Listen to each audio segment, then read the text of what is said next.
کل سے یقین مانیے اہل حدیثوں نے میرا دماغ خراب کر رکھا، جواب دے دے کے میں تھک گیا۔ سوشل میڈیا بھرا پڑا ہے، لوگ اس لیے پوچھتے ہیں، شرارتی اہل حدیث ہیں لیکن شرارتی، فتنہ پرور، اس لیے پوچھتے ہیں تاکہ یہاں سے کچھ تھوڑا سا جملہ ایسا مل جائے، ہم فیس بک پہ ڈالیں، یوٹیوب پہ ڈالیں، اچھالیں۔ ڈاکٹر عامر لیاقت کا انتقال ہوا، سب نے مرنا ہے، سب نے مرنا ہے اور سب نے جانا ہے۔ ان کی موت کوئی انوکھی نہیں ہے، اور پنجابی میں کہتے ہیں نا کہ دشمن مرے تے خوشی نہ کریے، سجنا نے بھی مر جانا ہے، مرنا تو سب نے، اپنے بھی مریں گے، پرائے بھی مریں گے، خوشی کسی کی موت پہ نہیں۔ میں نے ایک سٹیٹس لگایا کہ عامر لیاقت انتقال کر گئے، انا للہ و انا الیہ راجعون، بس اس کے ساتھ کوئی جملہ نہیں لکھا۔ پھر تو جناب تبصروں کا ایک تانتا لگ گیا، وہ جی دیکھو قاری خلیل بھی، چونکہ چندہ ملتا تھا نا وہاں سے، قاری خلیل بھی اب انا للہ پڑھ رہا ہے۔ پھر وہ آیتیں سنانے لگے کہ جی ما کان للنبی والذین آمنوا ان یستغفروا للمشرکین ولو کانوا اولی قربی، کہ نبی کریم کو روکا گیا، مومنین کو روکا گیا کہ کسی مشرک کے لیے جب وہ شرک پر مر جائے تو بخشش کی دعا نہ کرو، اگرچہ وہ تمہارا کتنا ہی قریبی کیوں نہ ہو، وہ تمہارا کتنا ہی قریبی کیوں نہ ہو۔ میں نے کہا جو جملہ میں نے لکھا ہے، عامر لیاقت انتقال کر گئے اور انا للہ و انا الیہ راجعون، اس میں دعا کے کون سے الفاظ ہیں وہ مجھے بتا دیں، دعا کے کون سے الفاظ ہیں اس کے اندر؟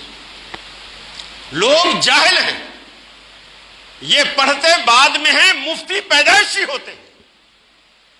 انا للہ و انا الیہ راجعون کا مطلب یہ ہے بے شک ہم بھی اللہ کے لیے ہیں اور اللہ کی طرف جانے والے ہیں۔ اس میں دعا کا جملہ کون سا ہے؟ ہم اللہ کے لیے ہیں، اللہ کی طرف جانے والے ہیں، اس میں دعا کون سی؟ لوگوں کو پتہ ہی نہیں۔ کچھ لوگوں نے اس لفظ کو سمجھا ہوا ہے کہ کوئی مرے تو اس کو پڑھتے ہیں، اگر کسی کا ایکسیڈنٹ ہو جائے اور وہ گھر سے ہسپتال چلا جائے اور آپ کسی کو خبر دیں اور وہ آگے کہے انا للہ و انا الیہ راجعون، تو فوراً وہ سامنے والا کہتا ہے ارے بھائی وہ مرا نہیں ہے، ہسپتال گیا ہے، مرا نہیں ہے۔ لوگوں کو یہ بھی نہیں پتا کہ انا للہ پڑھتے کب۔ آپ نے انا للہ کہا، اس کا مطلب ہے وہ ہم سے پہلے چلا گیا، بعد میں ہم بھی جانے والے ہیں، ہم نے کوئی ٹھیکہ لے رکھا ہے یہاں رہنے کا؟ دنیا میں جتنے انبیاء آئے کوئی باقی بچا؟ سب چلے گئے۔ آمنہ کے لال آئے، رہے دنیا میں، چلے گئے۔ ازواج مطہرات چلی گئی، صدیق عمر عثمان والی چلے گئے، تو ہم کس کھیت کی مولی ہیں؟ ہم کب تک رہیں گے؟ انا للہ و انا الیہ راجعون کا مطلب یہ ہے ہم بھی اللہ کے لیے ہیں اور اسی کی طرف جانے والے ہیں، ہماری بھی سمت وہی ہے، ہماری بھی منزل وہی ہے، ہمارا بھی رخ ادھر ہے۔ دیکھیے وہ پہلی بات، آج سے 15-20 سال پہلے وہ جب وزارت مذہبی امور میں تھے ایم کیو ایم کے دور میں، اس وقت ایم کیو ایم نے ان کی کچھ سیڈیاں اپلوڈ کی اور یوٹیوب پہ مشہور کیا، اور اس میں ایسا تھا ان کا پورا خاندان، والدہ شیعہ تھی، ابا سنی تھا، ایک بھائی ان کا ذاکر تھا، اور یہ خود بھی شروع میں جب بولنے لگا تو مجلس سے پڑھتا تھا، اور شیعوں کی مجلس میں بیٹھ کر جب بندہ مجلس سے پڑھتا ہے تو ظاہر بات ہے وہ صحابہ کی وہاں تعریف تو نہیں کرے گا نا، تو اس نے کچھ وہی 15-20 سال پرانی ویڈیو کل بھی لوگوں نے لگائی ہوئی تھی. دیکھو قاری صاحب انا للہ پڑھ رہے ہیں اور وہ دیکھو صحابہ پہ بھونک رہا ہے, یہ کر رہا ہے, وہ کر رہا ہے. حالانکہ اس ویڈیو کے بعد میں 20 سال سے اس کے ساتھ میں نے پروگرام کیا, ARY پہ, ایکسپریس پہ, بول پہ, PTV پہ, جیو پہ, مختلف چینلوں, کئی سال, کسی چینل پہ 3 سال, کسی چینل پہ 4 سال, کسی چینل پہ 2 سال, اس طرح ہم رہے. اس طرح میں نے 20 سال اس کے ساتھ پروگرام کیا. اور برملا اس نے کئی چینلوں میں یہ بیٹھ کر سب علماء کے سامنے لائیو شو میں کہا کہ میں اپنی ان باتوں سے توبہ کر چکا ہوں, ان باتوں سے توبہ کر چکا ہوں. پھر اس نے صدیقہ کائنات سیدہ عائشہ صدیقہ رضی اللہ تعالی عنہا کی زندگی پر اس نے کتاب لکھی. اس کا مقدمہ اس نے بقی مدینہ کا جو قبرستان ہے وہاں جا کر اس کے اپنے الفاظ ہیں جو آج کل یوٹیوب پہ وہ بھی چلے ہوئے ہیں, اس کی کتاب بھی ساتھ ہے, اس کا مقدمہ وہ خود پڑھ کے سنا رہا ہے 10-15 منٹ میں. سیدہ عائشہ صدیقہ رضی اللہ تعالی عنہا سے رو رو کے معافی مانگتا ہے کہ مجھ سے جو بھی گستاخیاں ہوں. یعنی وہ اب دل میں کیا ہے, دل کو کس نے دیکھا ہے, دل کو کس نے دیکھا ہے.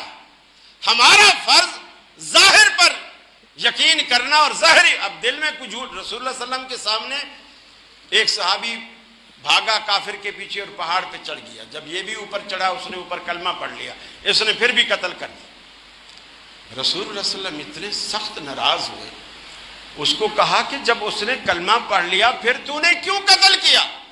کہا یا رسول اللہ وہ تو میرے ڈر سے پڑھ رہا تھا نا, وہ کوئی دل سے تھوڑی پڑھ رہا تھا, وہ تو میرے ڈر سے پڑھ رہا, موت کے ڈر سے پڑھ رہا. آپ نے فرمایا اشققت قلبہ, کیا تو نے اس کا دل پھاڑ کے دیکھا تھا, اس کا دل چیر کے دیکھا تھا تو نے کہ وہ موت کے ڈر سے پڑھ رہا تھا, تیرے ڈر سے پڑھ رہا تھا یا اللہ کے ڈر سے پڑھ رہا تھا؟ تو نے دل پھاڑ کے دیکھا. ہم دل کے فیصلے ہم نہیں کر سکتے, دل کا فیصلہ اللہ کے پاس. لیکن اتنا کریڈٹ تو آپ اس بندے کو دیں. میں یہ نہیں کہتا آپ اس کا جنازہ پڑھیں, اس کے لیے مغفرت کی دعا کریں, یہ کریں وہ کریں, نہیں, وہ آپ کا اپنا مسئلہ ہے, وہ میرا میٹر نہیں. لیکن اتنا کریڈٹ تو دیں, ان 20 سالوں میں اس نے اہل حدیثوں کو جتنا فائدہ پہنچایا ہے, آپ تو ناشکرے ہو, آپ ناشکرے ہو. آپ کسی احسان کرنے والے کی قدر نہیں کر, غیر مقلد جو ٹھہرے نا, غیر مقلد کا دوسرا معنی ہے بے پیرا, بے مرشد. ہمارا کوئی کھونٹا ہی نہیں جس سے ہم بندھے ہوئے ہیں, بے پیرے لوگ ہیں. بے پیرے کا مطلب غیر مقلد کا یہ نہیں ہوتا کہ کسی کے احسان کو ہی فراموش کر دیں. اتنا کریڈٹ تو آپ اس کو دیں نا کہ اس نے 20 سالوں میں جتنا اہل حدیثوں کو اس نے فائدہ پہنچایا ہے, اس سے پہلے کبھی کسی نے نہیں پہنچا, کبھی کسی نے نہیں پہنچا. پوری دنیا میں بے شک جھگڑے ہوتے تھے, تنازع ہوتے تھے, لیکن اس نے ایسے ایسے مسائل, ایسے ایسے ایشوز میڈیا پر اٹھائے جو نہ عموماً ممبر پہ بیان کیے جاتے ہیں اور نہ ٹی وی پر بیان کیے جاتے ہیں.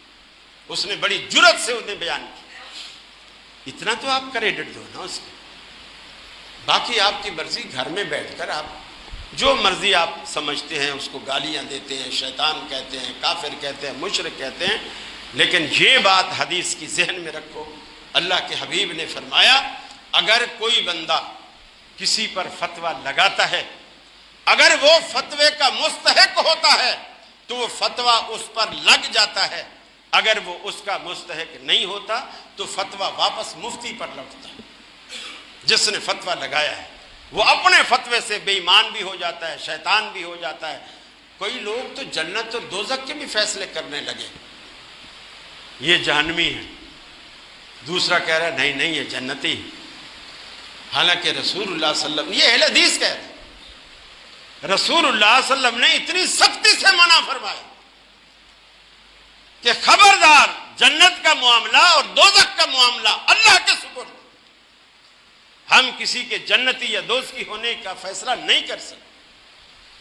اور کسی نے مرتے وقت آخر وقت میں اللہ سے کیا کہا ہمیں نہیں معلوم. آپ نے چچا سے بھی کہا تھا نا کہ میرے کان میں کلمہ پڑھ لیں، اس نے نہیں پڑھا. یہ ایک الگ بات ہے کہ اس نے نہیں پڑھا، لیکن پڑھتا تو بہرحال اس کو فائدہ تو ہوتا. جبھی تو آپ نے کہا نا میرے کان میں پڑھ، نہیں پڑھا اس نے. آخر وقت میں جب آدمی مرنے سے گھنٹہ پہلے 2 گھنٹے پہلے بیان کرتے ہیں اس کے ساتھ رہنے والے کہ ساری رات روتا رہا. اب ساری رات اگر روتا رہا ہے بندہ، ممکن ہے کسی بندے کو موت سامنے دکھائی دے رہی ہو اور اس چیز کو دیکھ کر وہ اللہ کے آگے روتا ہو، اپنے گناہوں پہ روتا ہو، اپنی خطاؤں پہ روتا ہو. پتہ نہیں اس کی اللہ کے ساتھ کیا ڈیلنگ ہوئی ہے. ہم تو بیچ میں نہیں تھے نا، ہمیں کیا معلوم اللہ کے ساتھ کیا ڈیل ہوئی ہے اس کی. ممکن ہے اللہ رب العالمین اس کی 2 آنسو پر ہی اسے معاف کر دے، ممکن ہے نہ معاف کر دے. ہم یہ قیاس رائیاں نہیں کر سکتے فلاں دوزخ میں جائے گا فلاں جنت میں جائے گا. ہم یہ فیصلے نہیں کر سکتے. خدا کے لیے کسی بھی شخص کے لیے کوئی بھی مرے یہ فتوی بازیاں مت دیا کرو. اہل حدیث بنو، مسلمان بنو اور مفتی نہ بنو. اللہ سے دعا ہے اللہ رب العالمین ہمارے دلوں میں اپنی اور اپنے رسول کی محبت پیدا فرمائے، صحابہ کرام کی محبت پیدا فرمائے، توحید کی محبت پیدا فرمائے، سنتوں کی محبت پیدا فرمائے اور ہمارا خاتمہ ایمان پہ فرمائے. وآخر دعوانا ان الحمد للہ رب العالمین.